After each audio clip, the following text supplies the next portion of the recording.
साँच बराबर तप नहीं, झूठ बराबर पाप, जाके हृदय साँच है ताके हृदय आप।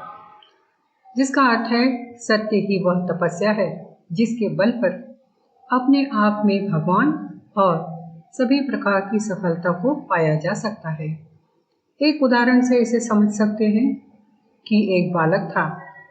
कुसंगति के कारण वह अनेक बुरी आदतों का शिकार हो गया। बुरी आदतों की पूर्ति के लिए धन चाहिए, अतः वह चोरी करने लगा। चोरों के भला पांव कहाँ, वह घर से भागा भागा फिरने लगा। उसने हत्याएं की, खून बहाया, धन लूटा, किंतु उसे शांति न मिली।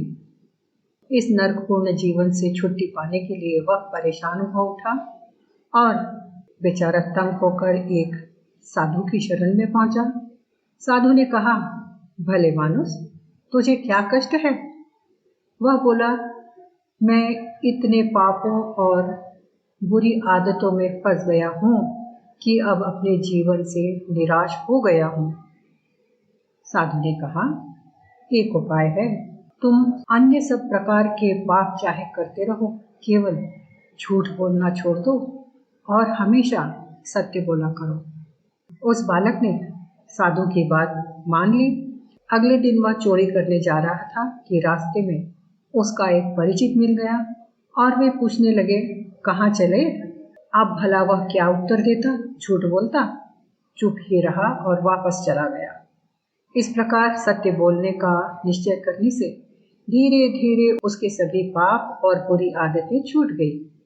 सत्य बोलने की प्रबल इच्छा ने ही उसके मन के सारे मैल धो दिए, उसे एक अच्छा मनुष्य बना दिया। अब प्रश्न उठता है कि सत्य क्या है? तो सत्य ये है कि जो मन में हो वही वचन में हो और वही कर्म में भी हो। यह नहीं कि मन में कुछ, वचन में कुछ तथा कर्म में उन दोनों के उल्टा। अर्थात जैसा देखो वैसा समझो, जैसा समझो वैसा कहो, जैसा कहो वैसा करो। यही परम सत्य है, जो अपने आचरण व्यवहार सर्व स्वीकृत हैं, उसका उचित ढंग से पालन करना ही सत्य है।